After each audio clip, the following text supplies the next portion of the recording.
অনেক পরিবর্তনের পরও দুর্নীতিমুক্ত হয়নি পাসপোর্ট অফিসগুলো। এখনো দালালদের চক্কর খপ্পরে পড়েছে অনেকেই। অনলাইন আবেদনেও রয়েছে দালালদের দৌরাত্ম্য, বদলায়নি পুলিশ ভেরিফিকেশনের ঝুঁকিও। তাই সময় মতো পাসপোর্ট না পাওয়ার অভিযোগই সবচেয়ে বেশি। আখলাকুস সাফার অনুসন্ধানে দেখুন এসবের পেছনের গল্প। ছবি তুলেছেন শাওন শাহরিয়ার। বদলেছে কাঠামো আর নিয়ম, পদ্ধতিতেও এসেছে আধুনিকতা। চাইলেই সম্ভব ঘরে বসে পাসপোর্টের ফর্ম পূরণ আর ব্যাংকের ফি জমা। তারপর শুধু ছবি আর মেশিন রিডেবল স্বাক্ষরের জন্য একদিন। তবুও হচ্ছে কি? এখানে জমা করাই দিই। এরকম সিস্টেম বলেন তো, কি লাগবে? ওটা লাগবে ফটোকপি, পাসপোর্ট সাইজ ছবি 2টা, আর আর্জেন্ট নিলে 6,900 টাকা, নর্মাল নিলে 3450 টাকা। আর্জেন্ট এটা কয়দিনে? 12-15 দিনে পাবেন। আসলটা যারা জানেন না, ফেঁসে যান তারাই। ঝুঁকি এড়িয়ে তাড়াতাড়ি পাসপোর্ট পেতে আশ্রয় নেন দালালদের।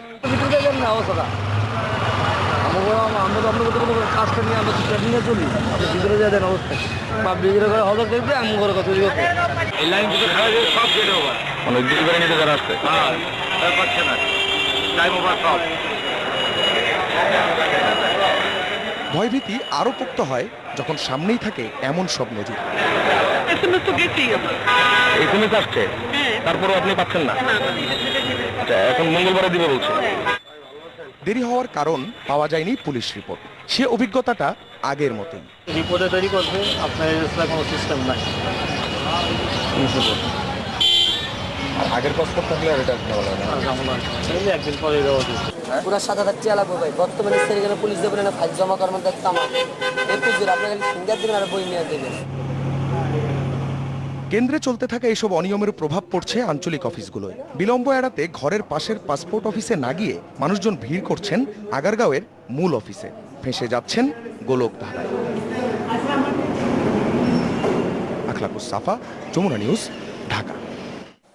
প্রধানমন্ত্রীর ভারত সফরে এবার সরাসরি কোনো বাণিজ্যিক চুক্তি বা সমঝোতা না হলেও ঋণ সহায়তা পাবে বাংলাদেশ। ব্যবসায়ী নেতারা বলছেন, বিদ্যুৎ সহ অবকাঠামো খাতে ব্যবহার হবে ভারতীয় $4.5 বিলিয়ন ঋণ। অবকাঠামো এবং এ উন্নয়নে গতি বাড়বে সার্বিক উন্নয়ন কর্মকাণ্ডের পাশাপাশি ভারতের বাজারে রপ্তানি বাড়াতে অশুল্ক বাধা দূর করার তাগিদ দিয়েছেন ব্যবসায়ীরা।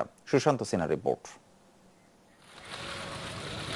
ঢাকা দিল্লির পারস্পরিক উন্নয়নে স্বাক্ষরিত হয় 16 চুক্তি ও 16 সমঝোতা স্মারক, যেখানে সমরাস্ত্র, জাতীয় নিরাপত্তা সহ অনেকগুলো বিষয়ের সাথে $450 কোটি ঋণ চুক্তিকে ইতিবাচক বলছেন অর্থনীতিবিদ সহ উদ্যোক্তারা।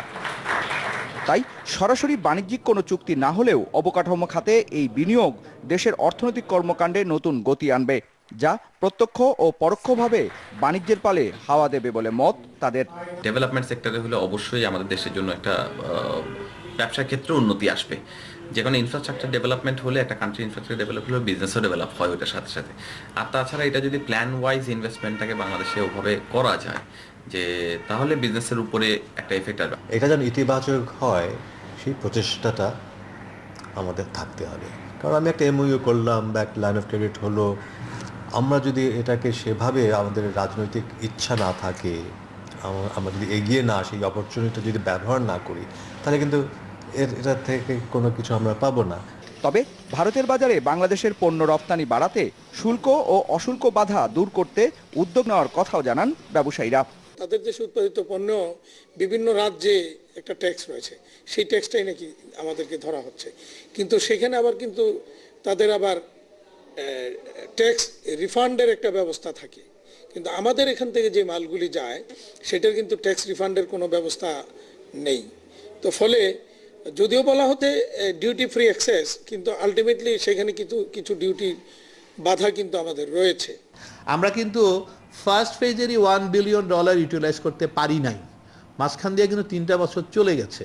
আমাদের যে সক্ষমতা বা আমরা যে আসলে কিভাবে সেটা ইউটিলাইজ করব, কোথায় করব, সেই ছকটাও আদৌ আমাদের করা আছে কিনা আমি কিন্তু মাঝে মাঝে কনফিউজড হয়ে যাই।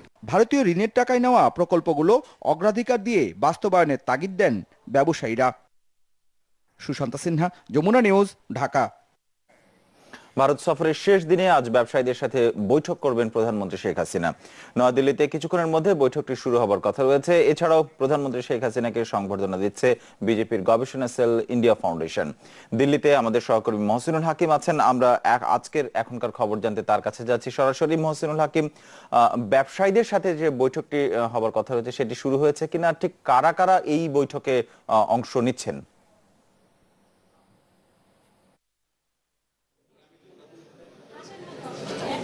ব্যবসায়ীদের সঙ্গে যে অনুষ্ঠানটি, যেটি হচ্ছে ইন্ডিয়া বাংলাদেশ বিজনেস ফোরামের এই আয়োজন, যেটি নয়াদিল্লিতে হোটেল তাজ প্যালেসে অনুষ্ঠিত হতে যাচ্ছে, আপনি দেখছেন সেখানে আমি দাঁড়ানো, এবং কিছুক্ষণের মধ্যেই প্রধানমন্ত্রী শেখ হাসিনা এই অনুষ্ঠানে এসে পৌঁছবেন।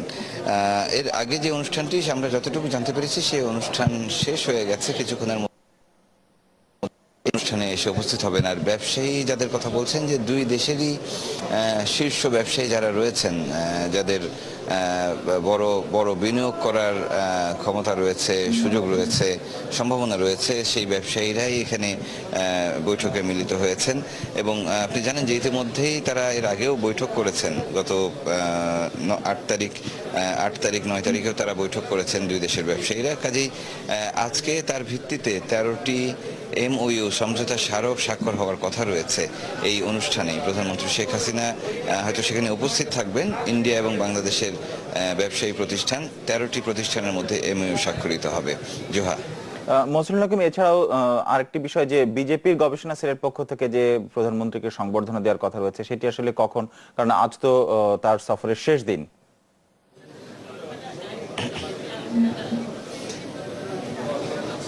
জি, এটি হয়ে গেছে জোহা। যেটি হচ্ছে যে সকালবেলা এটি হয়ে গেছে। এটি পূর্ব নির্ধারিত ছিল না, যেটি আগেও বলেছিলাম। সেটি হচ্ছে যে এটি পূর্ব নির্ধারিত ছিল না, হবে নিশ্চিত, এমনটাও আমরা অনেক পরে নিশ্চিত হয়েছি।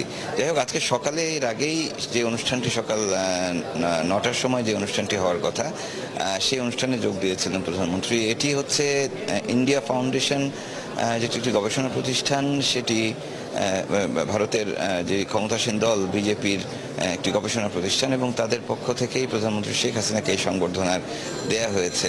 এবং এর কারণ হচ্ছে যে প্রধানমন্ত্রী শেখ হাসিনা এখন আর শুধুমাত্র একটি দেশের প্রধানমন্ত্রী কিংবা একটি রাজনৈতিক দলের সভাপতি নয়, তিনি এখন আঞ্চলিক এবং আন্তর্জাতিক বিভিন্ন ইস্যুতে কথা বলছেন এবং নেতৃত্বে রয়েছেন। তো যে কারণে এই সব কিছু মিলে উনি যে বিশ্ব নেতা হয়ে উঠছেন, সে কারণেই তাকে এই সংবর্ধনা দেয়া হচ্ছে বলে আমরা জানতে পেরেছি। আপনাকে ধন্যবাদ আমাদের সাথে যোগ দেওয়ার জন্য মহসিনুল হাকিম।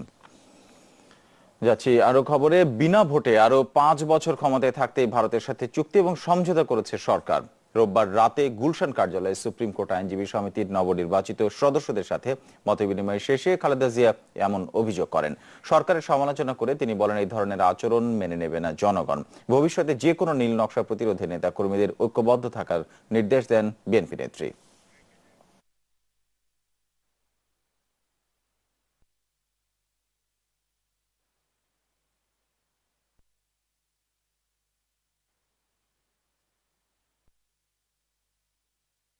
যমুনা নিউজ থেকে এবার একটা বিরতি নিচ্ছি, আমাদের সঙ্গেই থাকুন।